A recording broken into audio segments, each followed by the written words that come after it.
Life's full of big money decisions. Dividend versus growth stocks, tapping home equity, even navigating tariffs. And for every smart tip out there, there's another one that sounds smart but isn't. That's where NerdWallet's Smart Money Podcast comes in. I'm Sean Piles, a certified financial planner professional. And I'm Elizabeth Ayola. On NerdWallet's Smart Money Podcast, our finance journalists do the homework so you can make confident wealth-building moves. Whether you're building your portfolio or protecting it, we've got the facts and a little fun along the way. Follow NerdWallet's Smart Money Podcast on your favorite podcast app. This is True Spies, the podcast that takes you deep inside the greatest secret missions of all time. Week by week, you'll hear the true stories behind the operations that have shaped the world we live in.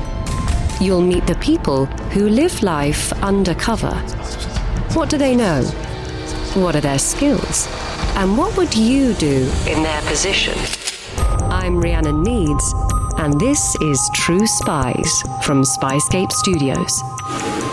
Peter Wright had become an unlikely whistleblower and said, no, actually, it's not a good idea for spies like me to do all our work in secret without any scrutiny. We need to have public disclosure of what we've been up to. And the British government said, oh my God, absolutely not. To catch a spy. Just before New Year's Eve 2023, the release of a set of newly declassified files whipped the British press into a frenzy. A headline in The Guardian read, Thatcher utterly shattered by MI5 revelations. The BBC reported, Thatcher was desperate to stop Spycatcher publication. The files were the long-awaited records pertaining to the memoir of a former MI5 officer. His book came out in the late 1980s amidst a flurry of controversy. And, as confirmed last December, against the wishes of Prime Minister Margaret Thatcher. One briefing note Thatcher wrote to her cabinet secretary, released in the document dump, read, "The consequences of publication would be enormous." There's a game involved here, and governments know it. Governments the world over know that people like me, old hacks like me, we're a burr under their saddle, and they play a game with us which says, well, we might or we might not release this, but why don't you ask again in a year? Or no, we forgot about that.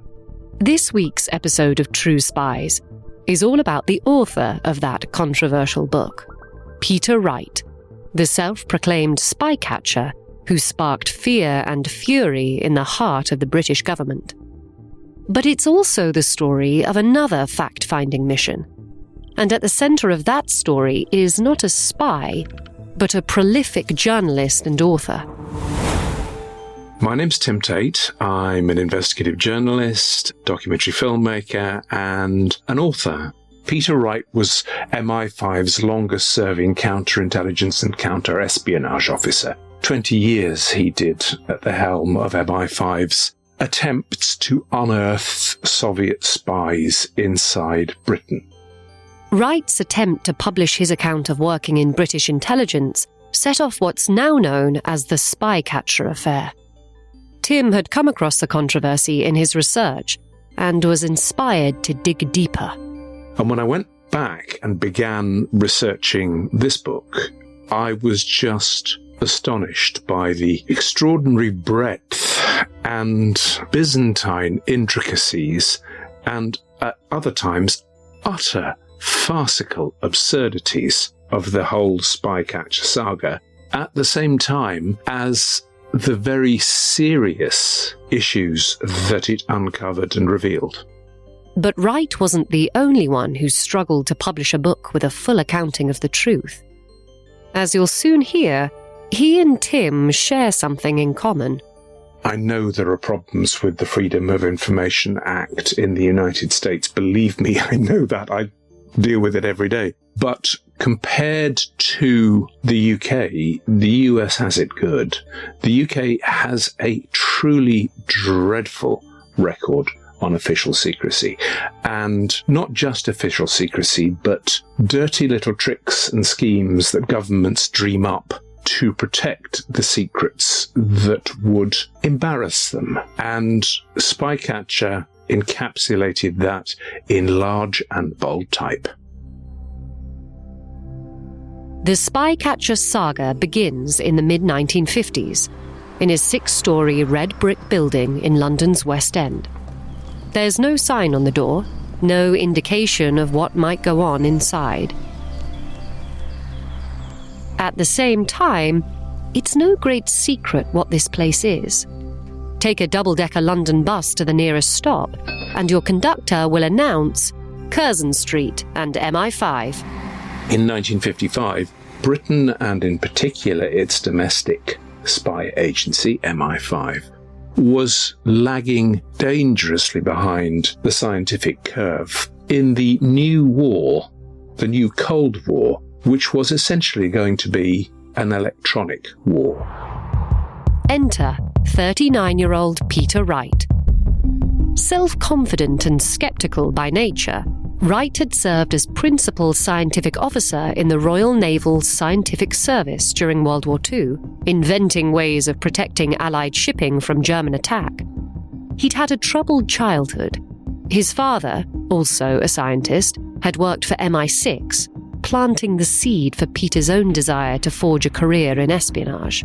But when Maurice Wright's alcoholism interfered with his ability to work, and he was removed from his post, 15-year-old Peter was forced to leave school and find paid employment. And when, years later, Peter came to the Royal Naval Scientific Service without the traditional academic qualifications, he did so with a deep-rooted distrust of the establishment. Wright was a boffin. He was a largely self-taught but genuinely innovative scientist. He began, at its request, working for MI5 on a part-time, entirely free basis. Finally, in 1955, MI5 came to the belated realization that it actually needed a scientific officer in-house. So it hired Wright as its first ever scientific officer. Wright took it upon himself to bring the intelligence agency's tech into the post-war era. At the time, MI5 had been recording its covert surveillance on bulky dictaphones and acetate discs, and the new scientific officer knew it was time to start using sleeker tools with better recording capacities. Hardly surprisingly, he described the service he joined as being covered by a thick film of wartime dust, and he set about reinventing it and bringing it, kicking and screaming, into the new battleground of the Cold War. Wright pushed for the agency to use reel-to-reel tape recorders. This change brought MI5 out of the technological dark ages and allowed officers to collect significantly more recorded material. And that was good. It was where his real strength lay.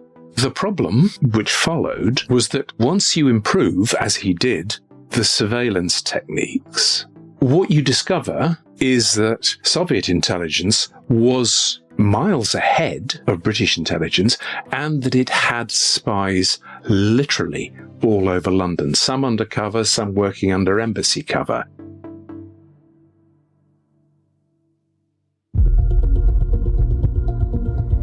Using his modern techniques, Peter Wright discovered some of Russia's so-called illegals, spies living and working under deep cover in London. But despite the new discoveries, and despite all the new technologies Wright helped to implement within MI5, all of the agency's efforts to surveil the Soviets in Britain were failing. And that led Wright to say, we've got a penetration problem. And that led him from science into mole hunting. For 2 decades, Wright and his colleagues got up to whatever dirty tricks they needed in order to identify the Soviet moles in their midst. Wright spent 20 years breaking and entering, installing surveillance equipment in offices, embassies, and private residences. Boffin Wright was using his skills as a technologist to infringe on people's privacy, even people who, ultimately, posed no threat to national security. They broke into embassies, Soviet bloc embassies, so you could say well, he's doing the nation's business. They broke into houses next door to embassies. MI5 had an in-house burglary expert, a man whose basement was literally lined. The walls were lined with keys that had been acquired, often in somewhat dubious circumstances, which enabled break-ins. When they couldn't use the keys, they picked locks. They burgled wherever they needed to, and they did so without any legal justification. Later, Wright would look back on that time with regret.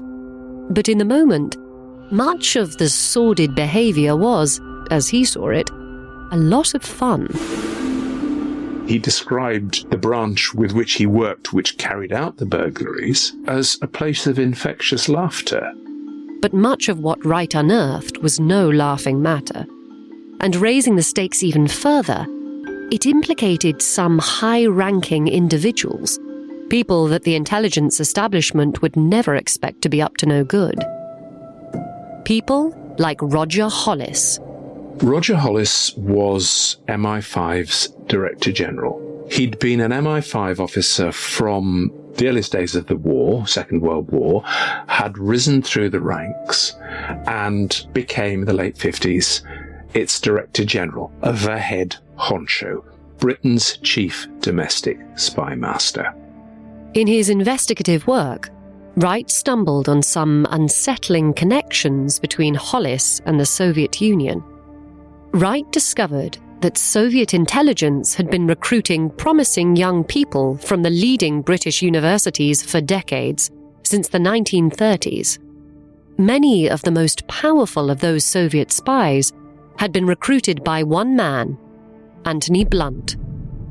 Blunt, like many of those he recruited come the Second World War, goes into the intelligence services. Blunt joined MI5. He rose to become the then Director General's assistant. He saw everything that the Director General saw during World War II, and he passed everything he saw to Soviet intelligence.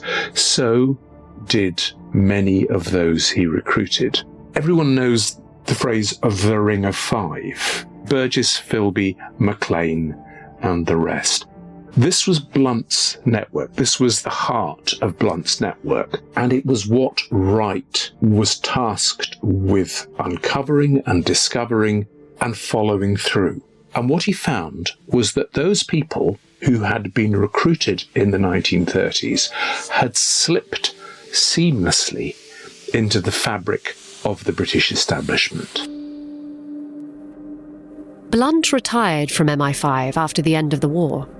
It was nearly 2 decades later, once Kim Philby defected to Moscow, that Wright and his colleagues stepped up their efforts to identify moles in MI5 and MI6. But, Wright later testified, their superiors always stood in the way.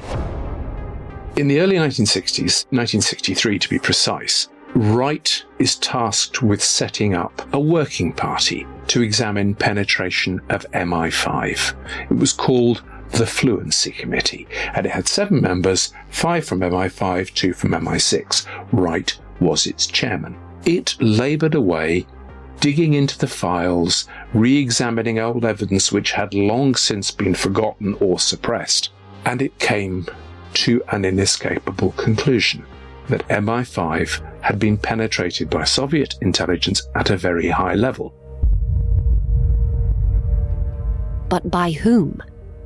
In researching this story, Tim came across a security service report written decades later that revealed that there were only 2 people who could have been the mole in question. One was Roger Hollis, and the other was Hollis's deputy, a man called Graham Mitchell. In other words, the 2 most senior officials in all of MI5. Naturally, the agency set up an internal investigation.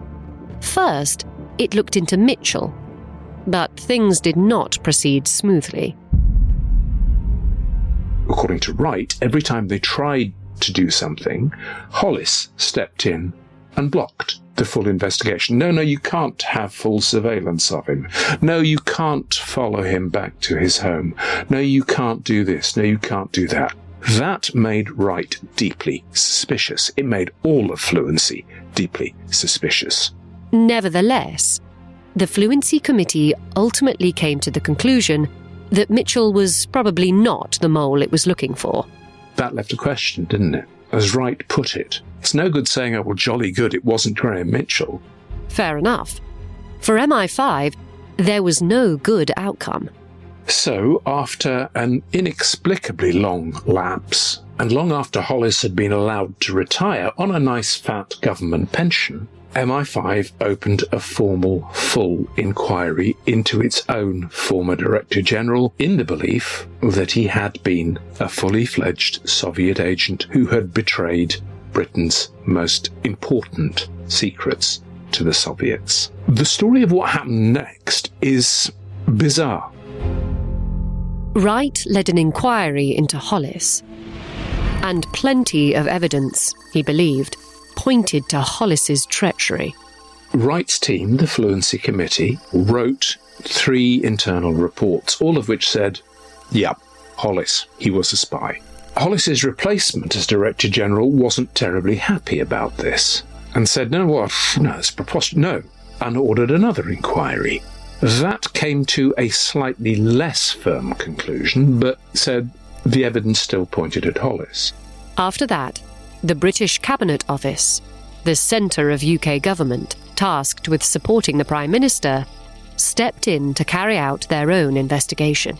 All of this, every last piece of paper, every last inquiry, every last damn paperclip was conducted in secret. Quite secret. Hardly anyone was informed of the Cabinet Office's conclusions. The government wasn't told. The Prime Minister wasn't told, let alone the public being told. Years later, Wright would find himself in the unlikely position of becoming a whistleblower for the intelligence agency's sanctioned wrongdoing. But in the moment, he relished his role as a spy catcher. And over time, along with the bona fide double agents, he began to snag perfectly innocent people in his net as well. He was so patriotic and so obsessed by uncovering real moles, real Soviet penetration agents, that led him to cross the line from time to time. He got it into his head, as did several MI5 officers, that Harold Wilson, leader of the Labour Party and Prime Minister, was a Soviet spy. Now, Harold Wilson was many things, but a Soviet spy was not one of them. Wright claimed that the CIA counterintelligence chief, James Jesus Angleton, had told him Wilson was a Soviet agent, information that Angleton said had been gleaned from a Russian source. In Spycatcher, Wright wrote that 30 MI5 officers planned to leak incriminating information about the Prime Minister in order to oust him from office. He later walked back that figure to fewer than 10, telling the BBC that the relevant portion of his book had been unreliable.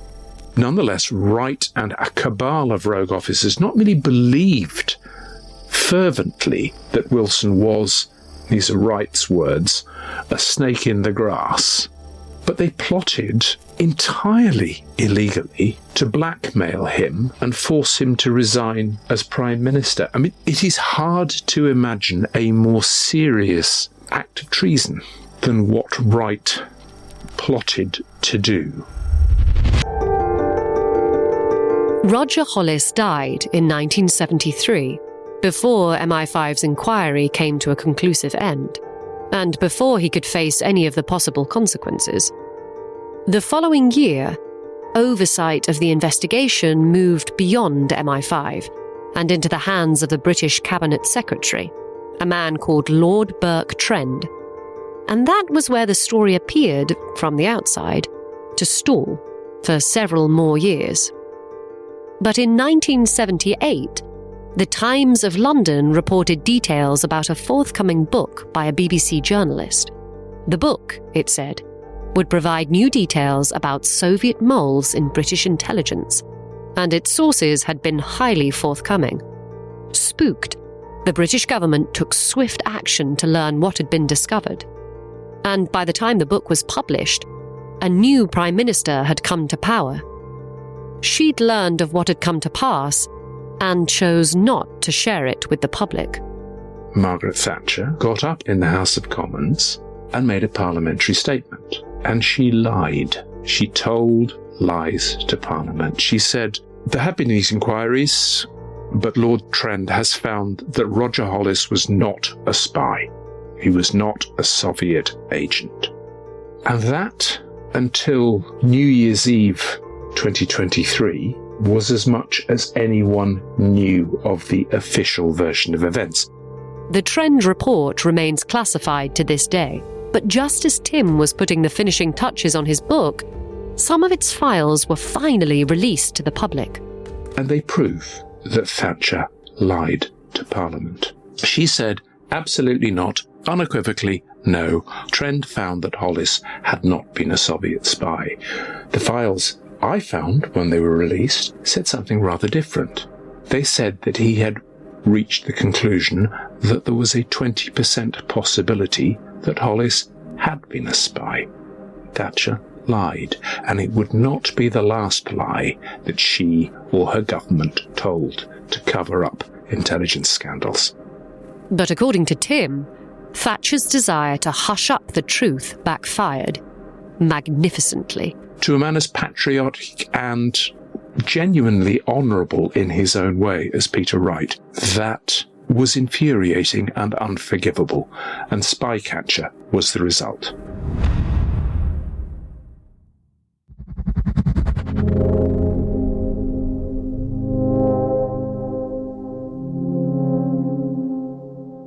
Newly appointed Prime Minister Margaret Thatcher had rejected the idea that the late Director General of MI5, Roger Hollis, had been a Soviet mole. She'd been spurred to act in advance of the publication of a book on Soviet spies in Western intelligence. But that wasn't the only reporting that was soon to come to light. And that wasn't the only layer of this story Tim pulled back as he began his own investigation. The CIA's former head of counterintelligence, James Jesus Angleton, 5 years after he was kicked out of office, tried to warn Thatcher that some journalists were digging around the Hollis scandal. Clearly, Thatcher's denial hadn't closed the book on Hollis. Angleton gave a tip-off to a member of Parliament called Jonathan Aitken, a member of Thatcher's party. He asked Aitken to pass it along to the Prime Minister. He warned that the agency had been penetrated by two moles, Graham Mitchell and Robert Hollis. The MP tried to get Thatcher on board. She brushed him off. And sure enough, and this is the official version of events, a year or so later, the story emerged in a book written by a veteran intelligence journalist and muckraker called Chapman Pincher. But Pincher wasn't like the BBC journalist who had penned the other book about Soviet moles. He was a friend of Thatcher's Conservative Party, someone they knew they could trust to put a friendly spin on things. Once again, the full story of how these events unfolded has only emerged since 2023. According to papers documents I discovered just when they released at New Year's Eve, Thatcher knew that the secret of Hollis's alleged treachery was not going to hold. She'd been warned, and I've got the papers which show she had been warned by her own officials. She and her cabinet secretary, a man called Sir Robert Armstrong, who would appear in the court cases in Australia, sat down and conspired to leak the Hollis scandal to this journalist, Chapman Pincher, who they knew was both a reliable friend of the Conservative government and a part-time MI5 asset. If the details were going to come out, why not have them come from someone who could put a positive spin on things? Tim says it was an act of damage control on the part of the Thatcher government. What makes this all the more incredible, because that in itself is extraordinary, is that Pincher wasn't working alone. Pincher had a co-author for this book which revealed, amongst other things, the Hollis scandal. And the government knew who that co-author was. That co-author was Peter Wright. Remember this moment. The government made no effort to block the publication of Pincher's book, on which Wright also worked. Only later, it would play by a different set of rules. Peter Wright retired from MI5 in 1976, and he should have been able to look forward to a comfortable, quiet retirement. However, when he joined MI5, because MI5 didn't officially exist, he was told he couldn't transfer his government pension from the Royal Naval Scientific Service to MI5. But MI5 told him, don't worry about that. We'll make it up to you. They didn't. In 1976, Wright found himself in straitened circumstances. He wasn't able to afford to live in the UK. Simply wasn't. So he bought land in Tasmania, Australia's cheapest and sleepiest state, and he set up an Arabian horse stud as a way to pursue both his love of nature and a post-retirement income. With a bit of distance, he'd also begun to see his career in MI5 somewhat differently. Wright began to rethink some of the work he and his colleagues had done in the name of mole hunting. How much of their snooping on innocent individuals had actually been justified? He had bugged and burgled, as he said, across London quite happily and enjoyed the experience, and done so in secret, but had belatedly come to the conclusion that it was wrong that all of this work was done in secret with no scrutiny and no democratic control. In short, he said to himself, I've done all this, but was I right to have done all of this? But he was desperately short of cash, and he turned to one of his old friends and mentors, Lord Victor Rothschild, more formally the 3rd Baron Rothschild. Yes, one of those Rothschilds. One of the world's richest families. The 3rd Baron Rothschild had been an officer in MI5 during the Second World War. And, being a Rothschild, he had money to spare. Wright turned to him first for a loan, and then to continue their relationship, which had been ongoing throughout Wright's time in MI5. And at one point, Rothschild arranged for Wright to travel back to England in what can only be described as a deliberate midwifing of Wright's first attempt at a book. Wright was now 64 and suffering from ill health. He was eager to reveal what he had learned about Soviet penetration of MI5 while he still had the chance. Rothschild encouraged him to finally pen his own chronicle of events from his years in the intelligence agency, including all the sordid details. And he said, come and meet me, and they sat down in Rothschild's lavish home in Cambridge. And he said, but you can't write this yourself. I've got this journalist you should be working with. And that journalist was Chapman Pincher. Thatcherite ex-MI5 Chapman Pincher. There are a lot of strange and unknown details in this saga, but Tim will be the first to say that's a highly suspicious turn of events, especially because of the timing. That conversation, Rothschild summoning Pincher to meet Wright, took place 6 weeks after Pincher had been briefed on the orders of Margaret Thatcher and Robert Armstrong. And now here was Rothschild arranging for exactly the same sort of conspiracy on exactly the same subject, involving exactly the same people. Coincidence? You decide. Wright and Pincher's book came into being in 1981. It was called Their Trade is Treachery, and it came out in Pincher's name, with Wright as its principal, unnamed source. Years after its publication, Wright would claim that Pincher hadn't shown him the final manuscript. Only after it came out did Wright learn that the final chapter suggested there was no need for an inquiry into Hollis's treachery. Wright said, "This conclusion was quite contrary to my views." And then, when all of this began to unravel, when the government tried to ban Wright's own book, Spycatcher, in courts around the world,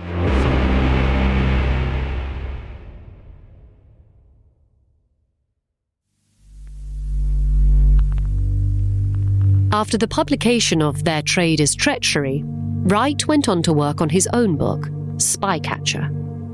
On the one hand, its creation was an act of penance, a way of making amends for all the law-breaking he had done in the pursuit of truth as an employee of MI5. It was also an exposé of the intelligence agency and of the unethical business it got up to, free from governmental oversight. And, of course, it was Wright's own accounting of what he had learned about Roger Hollis and the major failings of British intelligence that allowed so many Russian moles to slip through the cracks. Wright knew that being the book's credited author would expose him to a certain amount of risk. he was bound by the terms of the Official Secrets Act, which was then extraordinarily broad-based and wide-ranging. It was literally a criminal offence to reveal anything, including anything as trivial as the menu in the staff canteen. But that act, the Official Secrets Act, didn't extend outside the United Kingdom's borders. Wright was in Australia. The publisher was in Australia. That meant the only way the British government could silence him was to take out civil injunctions and then to try and get the court to order the banning of his memoirs. According to Tim, documents now reveal that the government fully believed they could pull that off. They assumed that Australian courts would do as English courts had done and indeed would do throughout the Spycatcher saga, which was to roll over and have their tummy tickled. As soon as a British government official, in this case the Cabinet Secretary, filed an affidavit saying, no, this is terribly serious, you mustn't let this happen, this could damage Britain's national security, the government assumed that the Australian court would simply say, oh, well, in that case, right, we'll ban this. But Australian courts argued it was in the public interest for the book to be published. Australian law said, if you're disclosing iniquity, you're disclosing illegal acts, then you can't, as a foreign government, come to us and say, we mustn't let this chap disclose what we've been up to. No, the first court, in an absolutely massive judicial spanking for the British government, said no. The British government appealed. The Australian Appeal Court said, no, the first court got it right. Wright will be allowed to publish. The British government appealed that to the Australian High Court, the ultimate arbiter. And the Australian High Court said, no, Wright is allowed to publish. So the British government looked elsewhere for support. It tried to block publication in New Zealand, but it failed there as well. It made a somewhat more successful bid in Hong Kong, where a court provided a partial injunction. But Tim believes that Wright owes his success in Australia to his lawyer, a man whose name you may already be familiar with. Malcolm Turnbull, a brilliant young lawyer who went on to become Prime Minister of Australia. Turnbull was a young, ambitious, well-connected solicitor advocate in Australia and was, I think, the real reason why the British government lost, because he turned the case on its head. He made the British government justify what it was trying to do, and it could not. Turnbull called attention to the absurdity of the situation and tried to frame the entire hullabaloo rather more rationally. At each stage, he kept trying to say to the British government, mates, this is mad. You've got to stop this. Tell us what you want redacted and we'll cut it out. Let's do a deal here. Let's try and not be foolish, because the alternative is I will get your Cabinet Secretary, who is your representative, in the witness box in Sydney and I'll cut him to pieces. In other words, before I make fools of all of you, Why not just redact the parts of the book that aren't to your liking, like the Americans do? The CIA requires former officers to submit manuscripts for review before publication, and they can strip out what they want, without having to ban an entire book. And the British government, Thatcher in particular, was obdurate. It just said, nope, no, we're not going to do a deal. No, absolutely not. And as night follows day, the Cabinet Secretary was dispatched to Australia. He managed to smash the camera of a photographer at Heathrow Airport who had the temerity to ask to take his picture. And when Armstrong got into the witness box, Turnbull carved him into small pieces. Have you ever heard the phrase, economical with the truth? That was coined by Turnbull. He asked Cabinet Secretary Robert Armstrong whether he believed it was worthy of his post to be economical with the truth for the purpose of conveying a misleading impression. He asked how they could trust that Armstrong was telling the truth in court, to which the Secretary responded, "I am under oath." Armstrong wasn't just economical with the truth. He lied flat out.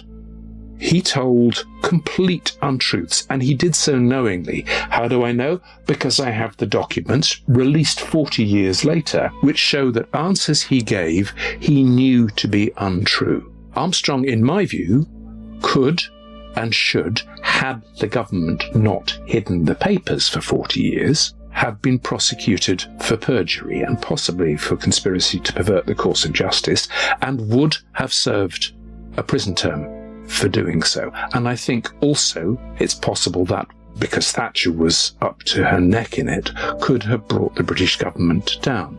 That's serious, in my view. You don't have the most senior government official conspiring with the Prime Minister to tell lies on oath in a foreign country. That is wrong. There's no other way of putting it. It's just wrong. And that he got away with it, and that they got away with it, is shameful. On the 8th of December, 1986, Peter Wright himself finally took the stand. Wright was by then an old man, in ill health, but he spoke confidently, giving the world an unprecedented perspective on a career in the British intelligence establishment.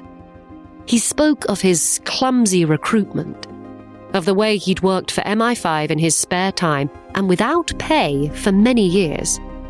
He talked of the technological backwardness of the agency and of how they had, in his words, no application or understanding of science. But he wasn't able to give all the damning details he had at his disposal. It didn't work that way because the British government fought tooth and nail to censor what Wright could say in open court. Wright had produced this lengthy affidavit, which he was going to read out. He was frail and elderly at this point, and that seemed to be the best way forward. The British government objected to just about everything in that affidavit being read out in court, where journalists and the media, and believe me, the court was packed with people like me, where everyone could hear it, where everyone could see it. All of the British government's dirty linen would be out for everyone to see and hear.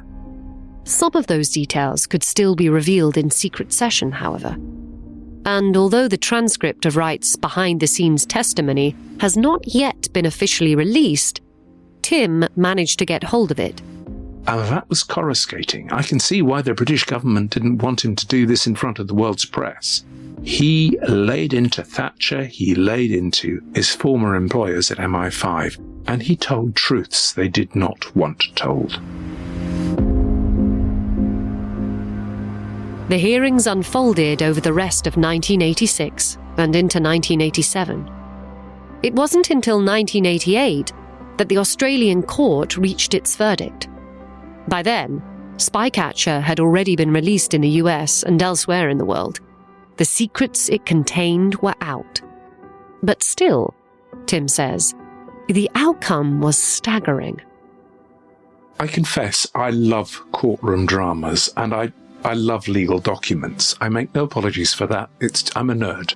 I would recommend to anyone to read Mr. Justice Philip Powell's judgment in the Spycatcher case. It's 280-something pages long, and it's riveting. He set it out as a narrative. He told a story, and he introduced and reproduced documents from the case so that there could be no doubt. And it gives the British government an historic spanking. He ticks them off for serpentine weavings. He ticks them off for behaviour which they should be ashamed of in court.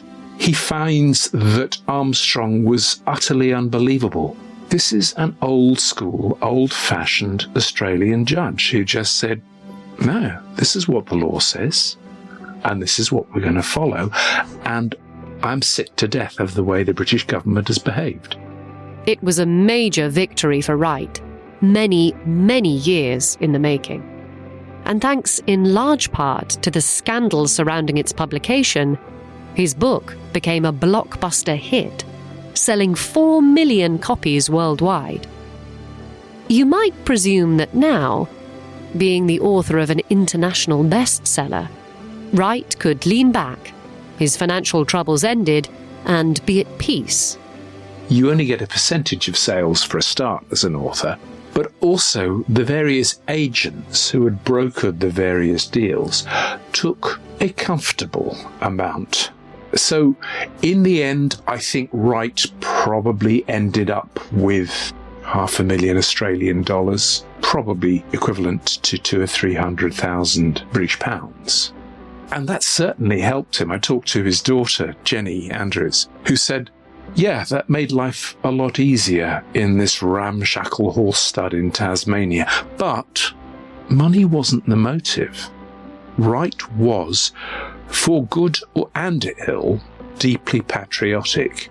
And money wasn't his motivation. What was his driving force was protecting the country. Now, in fairness, some of the spectres from which he wanted to protect the country were, I think, imaginary.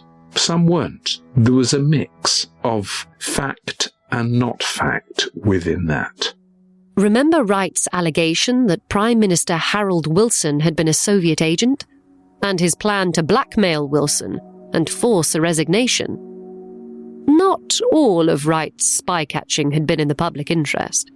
It did, however, have consequences for MI5. It caused untold damage inside the service. The flip side to that is that it brought MI5 under some kind of democratic control. Eventually, the Spycatcher affair led to the Act of Parliament, which established MI5 for the first time in its history in the statute books and instituted some form of parliamentary scrutiny. Whether MI5 would say that was a good thing, I guess you'd have to ask them. I think it's a very good thing. Perhaps the biggest reputational damage was sustained by the government itself.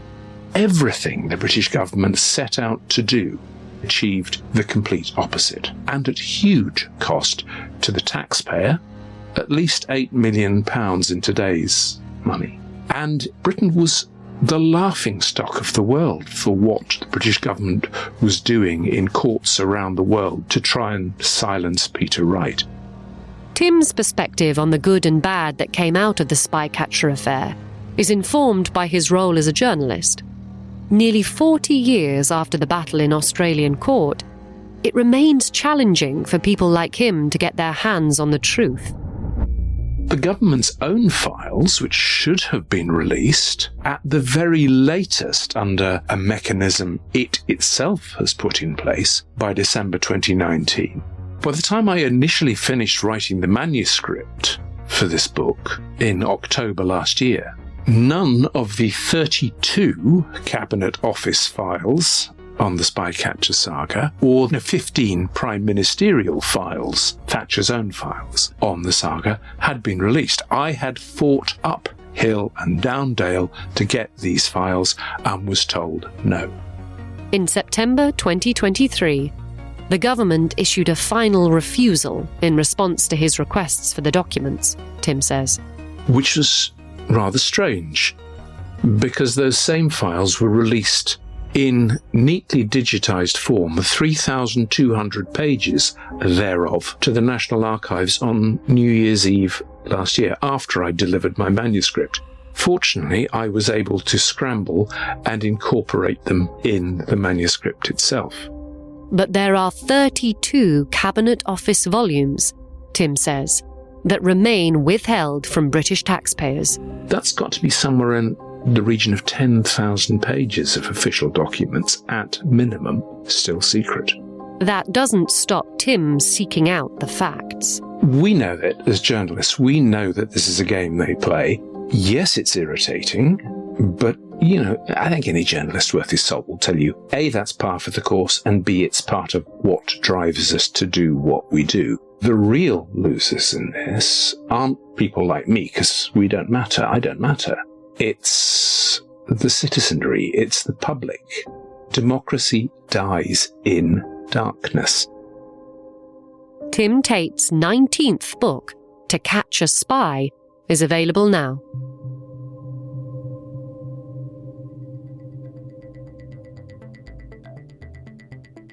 I'm Rhiannon Needs. Join us next time for more True Spies.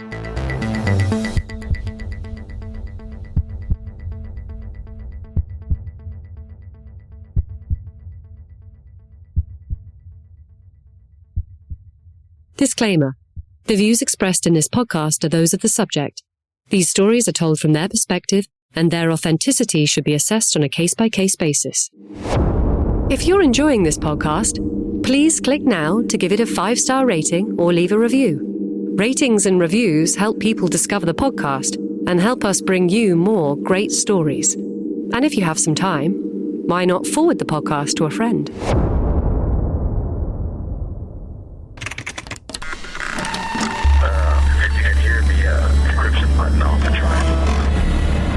And that exemption, when I looked it up, was odd, because what it said was to give this personal data it holds about me, to me, would endanger national security. I'm a 68-year-old journalist.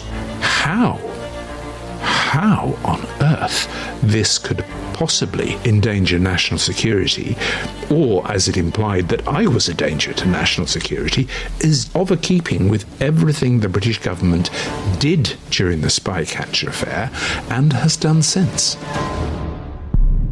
True Spies, The Debrief, from SPYSCAPE Studios. Search for True Spies wherever you get your podcasts.